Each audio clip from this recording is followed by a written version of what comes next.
Im zweiten Teil dieser Veranstaltung geht es jetzt um die wissenschaftspolitische Rahmung und den Exzellenz-Universitätsverbund. Und um dieses Thema zu besprechen, zuerst in kleiner Runde hier vorne und dann öffnen wir es, bitte ich auf die Bühne die Staatsrätin Irene Strebel, den Präsidenten der Uni Oldenburg, Ralf Bruder, und Direktorin der Uni Bremen, Jutta Günther.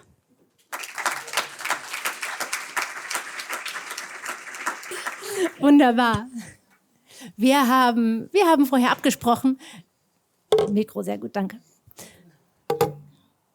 Wir haben abgesprochen, dass wir als Einstimmung quasi, als Vorbereitung auf die Fishbowl-Runden gleich erstmal zu viert hier vorne ein bisschen sprechen. Und wir nehmen uns circa 15 Minuten Zeit. Das ist nicht viel. Deshalb, wie immer, bitte um eher kurze Antwort, damit wir genügend Zeit haben, mit dem Publikum dann ins Gespräch zu kommen. Und das heißt auch, teasern Sie ruhig Dinge an. Und das Publikum kann dann entscheiden, ob es noch vertiefen möchte oder nicht. Ich würde gerne starten mit Ihnen, Frau Strebel. Das Land Bremen und die Senatorische Behörde für Umwelt, Klima und Wissenschaft haben den Exzellenzprozess in den letzten Jahren ja eng begleitet. Wie haben Sie diesen Prozess erlebt? Also seit 2 Jahren sind wir ja im Amt in der jetzigen Konstellation. Das war genau die Phase, als die, zuerst waren es ja noch 4 Skizzen, auf die wir gehofft haben, also noch mit Chorus oder 3 plus den Ozeanboden, Chorus und Global Lab und Mars haben wir dann kennengelernt, die Senatorin und ich bin dann immer sehr angefixt, sage ich einfach mal. Ich finde das alles super. Ich weiß noch, als Herr Avila uns oben im Fallturm das vorgestellt hat, und ich finde also gerade diese Ressourcenknappheit und Nachhaltigkeit, das fand ich einfach fantastisch, dass ich vom Meer und von der Meeresforschung begeistert bin. Das hatte ich sowieso schon mitgebracht und ich kannte daher das Cluster besser. So, und dann dieser spannende Moment vor gut einem Jahr, als ich dann Jutta Günther anrufen durfte und weil wir die Info aus Bonn hatten, 2 sind weiter. Also das war wirklich, der Mars ist weiter und auch der Ozeanboden darf einen Vollantrag wieder stellen. Das ist einfach super. Also diese Begeisterung dafür, das ist, glaube ich, von der Uni sehr schnell in die Wissenschaftsabteilung oder war die ganze Zeit da, und das habe ich persönlich auch so miterlebt. Und ich persönlich habe auch viel Erfahrung oder persönliche Erlebnisse mit Exzellenz, Verbünden, außeruniversitären Forschungszentren und Unis. Und jetzt bin ich zum ersten Mal so nah dran. Also 2005 war das erste Mal und dann in verschiedenen Konstellationen. Und wenn man guckt, wer alles nicht weitergekommen ist, dann sieht man erst, und das habe ich ja sehr, also die Kieler leiden immer noch, glaube ich. Und deswegen ist es umso wertvoller. Und das habe ich persönlich hier von Anfang an mitgenommen. Naja, und jetzt, was soll ich sagen? Es ist natürlich total super. Und ich freue mich natürlich auch, dass KollegInnen aus anderen Bundesländern dann kommen und sagen, oh ja, toll, ihr in Bremen, aber wir leider nicht in Göttingen oder Braunschweig oder Kiel. So. Was ich gar nicht weiß und was mich sehr interessiert, ist, welche Bedeutung hat denn die Exzellenz für das Land Bremen? Wie wird das eingeschätzt? Ist das was? Also Bremen hat ja andere Fragestellungen, andere Probleme und so weiter. Also ist das was so am Rande irgendwie mitläuft? Ja, die an der Uni sind Exzellenz, ja okay. Oder ist das was, wo man das Gefühl hat, da ist es wirklich spürbar und das ist für das Land wichtig? Da könnte ich jetzt sehr lange drüber sprechen. Ich glaube, dass das eine riesige Bedeutung fürs Land Bremen hat. Ich habe gerade gesagt, dass ich auch außerhalb von Bremen darauf angesprochen werde, auf die Erfolge der Uni Bremen. Als ich gefragt wurde, ob ich hier Staatsrätin für Wissenschaft werden möchte, wusste ich, was für ein Wissenschaftsstandort Bremen ist. Und das hat was für ein guter, was für einer mit Strahlkraft. Das hat nicht nur mit der Exzellenzstrategie zu tun, aber eben auch. Jeder weiß, dass Bremen Exzellenz-Uni war. Jeder weiß, dass es hier einen langjährigen Ozeancluster gibt und so weiter und so weiter. Deswegen, das ist, glaube ich, ganz, ganz wichtig. Und für Bremen als Land ist es eine Herausforderung, keine Frage, weil wir müssen ja immer, ich gucke zur Kanzlerin, wir müssen immer die Kofinanzierung sicherstellen, also 25%. der Mittel, die sie beantragen, die sind bei uns auf der Payroll. Deswegen rechnen wir auch immer sehr genau und gucken, weil die Haushalte eben so knapp sind. Das ist die Herausforderung. Ich glaube aber, dass die Strahlkraft so groß ist und dass die Bekanntgabe im Mai war, hat uns auch jetzt bei den Haushaltsverhandlungen sehr geholfen. Erzähle ich gleich nochmal vielleicht mehr, wenn es sich ergibt. So von daher ist es eine ganz große Bedeutung hier. Wir holen Fachkräfte, Sie holen Fachkräfte hierher, die natürlich über die bloßen Anstellungen hier hinauswirken. Und Bremen für die Industrie, für die Kooperation, für die strategische Weiterentwicklung, Innovation ist so wichtig für uns als bremischen Standort. Und Sie haben den finanziellen Beitrag des Landes schon angesprochen. Wie unterstützt denn das Land die Uni darüber hinaus? Und damit meine ich sowohl die Cluster als auch die Gesamtuniversität und gerade vielleicht auch im Hinblick auf die Bereiche, die nicht exzellent sind. Ja, genau. Es ist uns total wichtig, dass die ganze Breite einer Volluniversität muss stabil stehen. Also als ehemalige Kanzlerin ist mir das total klar. Also wir müssen die Studiengänge, die Studierenden, gutes Studium ist die Basis. Ne, gute Lehre ist das Fundament. Und die Forschung ist natürlich, der zweite Ast ist genauso wichtig, aber es muss beides funktionieren und zwar nicht nur in diesen Schwerpunkten. Da helfen die Cluster für die Sichtbarkeit. Und was wir jetzt gerade geschafft haben, ist, dass wir die Haushalte in diesen schweren Haushaltsverhandlungen, wir haben Dienstag im Senat beschlossen, dass bei der Wissenschaft im Wissenschaftshaushalt nicht gekürzt wird.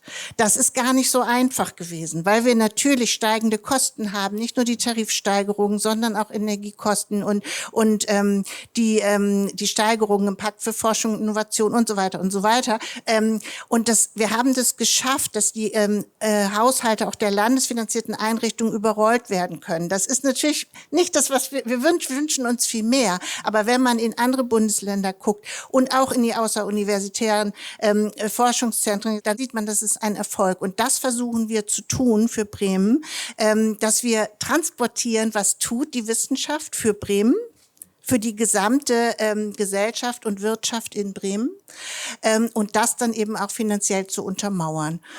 Das ist nicht so einfach, aber jetzt gerade, also Dienstag haben wir uns, man darf sich mal nicht zu laut freuen, weil in anderen Ressorts, es muss so viel gekürzt werden. Deswegen bei aller Demut und mit allem, das ist nicht so einfach. Aber ich glaube, hier sind wir sehr, sehr erleichtert, dass uns das gelungen ist für die Breite der Wissenschaft in Bremen. Vielen Dank. Herr Bruder, unsere Rektorin war ja letzte Woche bei Ihnen an der Uni Oldenburg zu Gast zu einer ganz ähnlichen Veranstaltung zum Thema Exzellenz. Und wir freuen uns, dass Sie jetzt quasi den Gegenbesuch antreten. Gerne.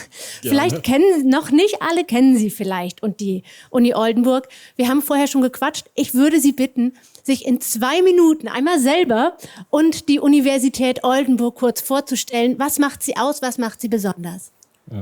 Herzlichen Dank, Bruder Ralf. Tolle Uni. Jetzt habe ich noch 92 Sekunden. Also Ralf Bruder, ich habe verstanden, vom Training sagt man hier, vom Training bin ich Ingenieur.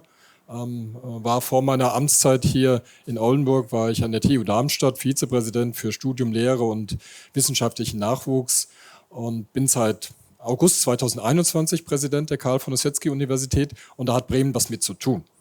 Und wenn ich das erzähle, was Bremen damit zu tun hat, habe ich auch die Frage beantwortet, was die Uni Oldenburg ausmacht. Weil ich wurde von einer Findungskommission eingeladen, ich solle mal nach Bremen kommen zu einem Gespräch.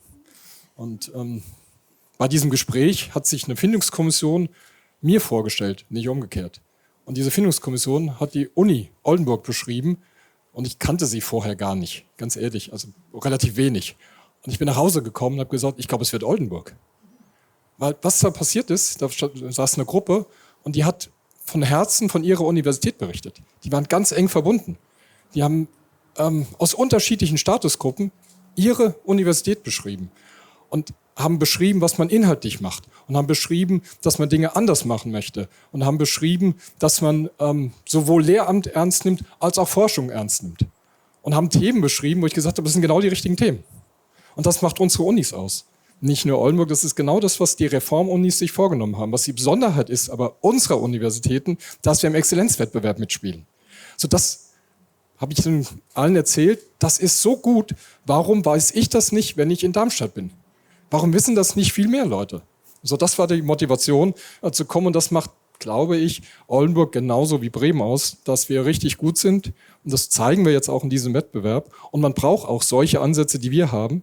Das heißt, Ansätze, die sehr nah mit der Universität etwas gemeinsam entwickeln, Ansätze, die sehr nah mit der Gesellschaft etwas entwickeln und die nicht Wert legen auf Hierarchien und sonstige Sachen, sondern die einfach auf Lösungen von Problemen Wert legen. So, das macht die Universität Oldenburg, ich glaube auch Bremen aus.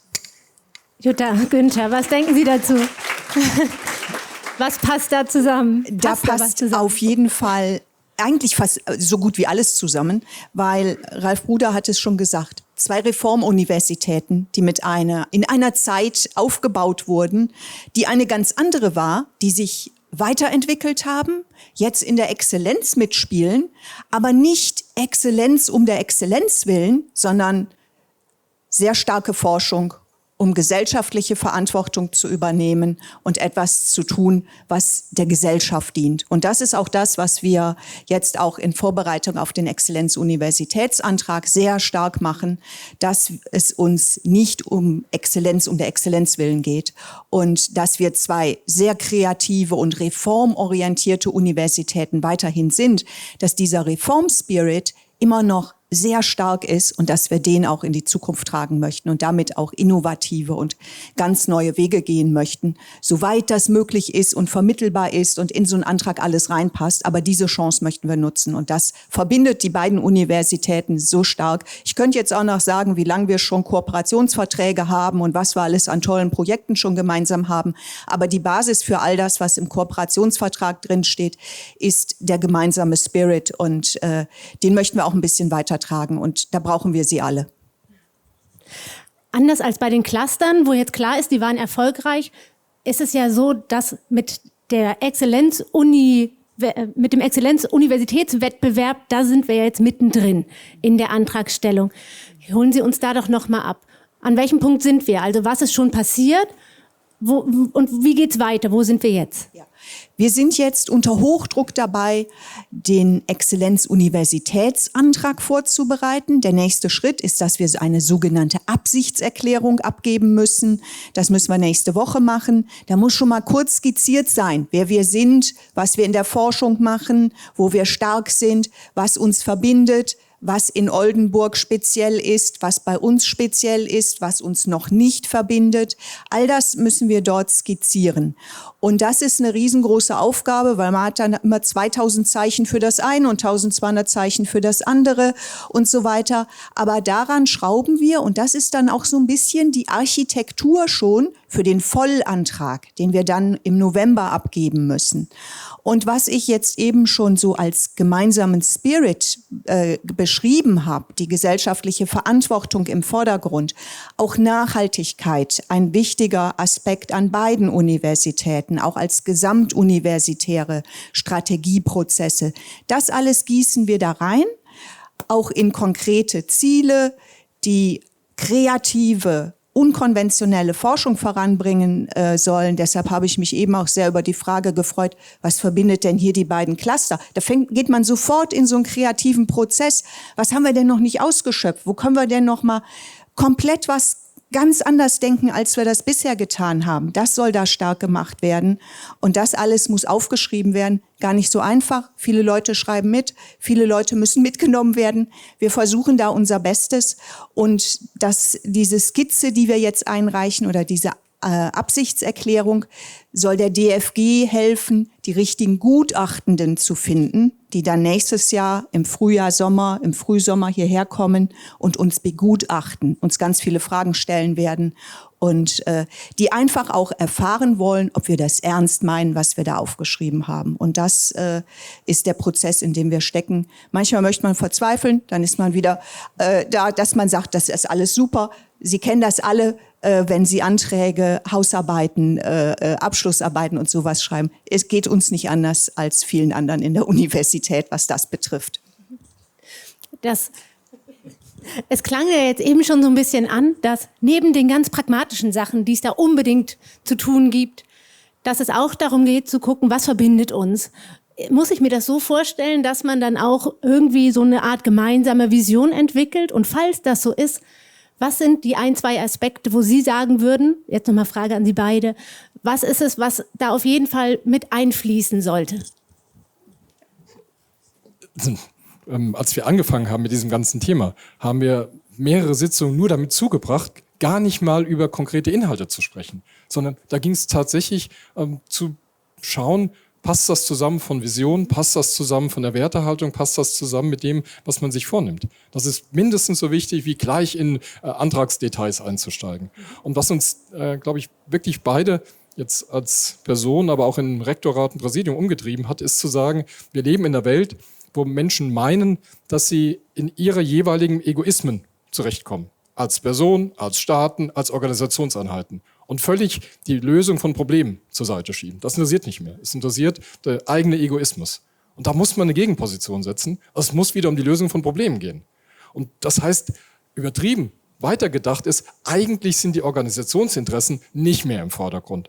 So, das heißt, was eine Vision tatsächlich ist ein Wissenschaftsökosystem hier im Nordwesten aufzubauen, wo Sie unterschiedliche Organisationen, Universitäten, Wissenschaftseinrichtungen, außeruniversitäre Forschung, Sie haben hier die UPRA, Herr Schönfeld, als ein Beispiel, auch nicht eine außerwissenschaftliche Einrichtung so zusammenbringen, dass sie unabhängig von Organisationen, auch von rechtlichen Rahmensetzungen sagen, hier ist ein Thema, ich brauche Personen aus dem und dem Bereich, die arbeiten jetzt zusammen. Da mögen unterschiedliche rechtliche Rahmen, Niedersachsen, Bremen sein. Die überwinden wir einfach. Wir schaffen Freiräume, wir schaffen Experimentierräume. Das wäre eine Vision. Wenn wir das hinkriegen, zu sagen, eigentlich geht es um die Lösung von einem Problem und dahinter treten zurück rechtliche und Organisationsinteressen. Als ein Punkt. Vielleicht einen zweiten? Nee, das ist jetzt dein Punkt. Ja, ich habe schon das Thema auch der Nachhaltigkeit angesprochen. Wir sind 2 Universitäten, die dieses Thema schon sehr lange machen. Da gab es den Begriff Nachhaltigkeit so prominent und Nachhaltigkeitspolitik noch gar nicht. Eigentlich ist das auch etwas, was in der Gründungszeit der Universitäten schon die PionierInnen, die jetzt vielfach schon gar nicht mehr an den Universitäten sind, vorangetrieben haben. Und das ist ein Aspekt, der auch für die Zukunft. Wir haben das jetzt auch in den Clusterthemen gehört. Wenn wir die ClustersprecherInnen der beiden Oldenburger Cluster hier auch hätten, dann würden wir auch raushören, dass das sehr viel mit der Frage der ökologischen und sozialen Nachhaltigkeit auch zu tun hat. Und das ist auch etwas, was wir visionär stark machen möchten in unserem gesamtuniversitären Ex-Uni-Antrag. Ich habe noch 2 Fragen zum Abschluss an alle 3 von Ihnen. Exzellenzuniversität, das klingt groß, das klingt wichtig, nach ganz viel Geld, aber gibt es da auch Aspekte, auf die Sie sorgenvoll blicken oder zumindest mit Respekt?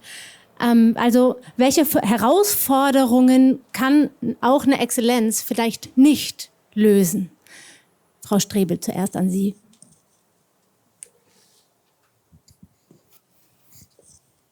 Ja, ich glaube, das haben wir eben schon gehört. Also ich glaube, momentan vergeht keine Woche, wo nicht irgendwelche neuen Herausforderungen, wir haben so viele globale Herausforderungen, die aber eben hier großen Impact auf uns in Bremen haben, gerade hier in der Nordwestregion. Deswegen, ich glaube schon, dass so eine Exzellenzstrategie und eine starke Universitätsallianz hier ganz, ganz viel helfen kann. Aber natürlich können wir nicht die ganze Welt retten. Ich glaube, wir können viel, Sie hier, ihr hier alle und eben genauso wir in den Behörden viel richtig machen und möglichst wenig falsch, sodass wir eine gute Ausgangsposition haben. Aber die Rahmenbedingungen sind und bleiben total schwierig und total, man kann schon Sorgen haben, wenn man in die Zukunft guckt. Das ist gar keine Frage. Und ich glaube aber, was gerade gesagt wurde, die Egoismen zurückdrängen und gemeinsam die Dinge angehen. Deswegen, auch wenn das jetzt nicht die Frage war, aber ich will jetzt nicht so negativ enden in der Beantwortung. Ich glaube, dass das dann gerade doch wieder auch den Dreh finden kann, dass man, wenn man die Strukturen aufbaut, und das ist ja genau jetzt die Aufgabe in dem Ex-Uni-Antrag. Ich sage immer noch dritte Förderlinie, ne? Aber das also Ex-Uni-Antrag. Dann hat man eine Basis, mit der man auch auf alle möglichen zukünftigen Herausforderungen gemeinsam reagieren kann. Und das ist es dann letztendlich, was wirklich den großen Unterschied ausmacht. Dass man gemeinsam mit Menschen arbeitet und Strukturen geschaffen haben wird, dann, die dann auch dafür gut wappnen. Also Ralf Bruder sagte eben, dass wir in den ersten Treffen, als wir noch gar nicht wussten, dass wir gemeinsam so einen Antrag schreiben werden, sehr viel über die gemeinsamen Spirit, die gemeinsamen Werte gesprochen haben. Und da haben wir sehr oft auch darüber gesprochen, in was für einer Welt wir leben. Und diese Welt hat sich, seitdem wir da das erste Mal drüber gesprochen haben, nochmal dramatisch weiterentwickelt. Wir haben weltpolitische Bedingungen, die sind denkbar schwierig und jeden Tag schwieriger. Und wir haben in den vielen Treffen auch immer gesagt, dass unsere Antwort auf eine Welt in Umbrüchen und vielleicht eine Welt mit Brüchen Zusammenhalt sein muss und dass wir zusammenarbeiten möchten, hier im Nordwesten, im Rahmen unserer Möglichkeiten. Und das ist etwas, was uns sehr wichtig ist. Wir wissen sehr gut um die Grenzen auch dessen, was wir mit unserer Forschung, Lehre, Transfer und was wir alles machen, erreichen können.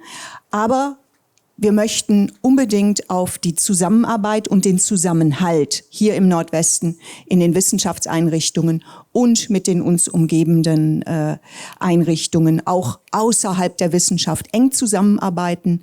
Und das ist etwas, was wir uns auch als eine Art Motto und auch als eine Art Credo gegeben haben.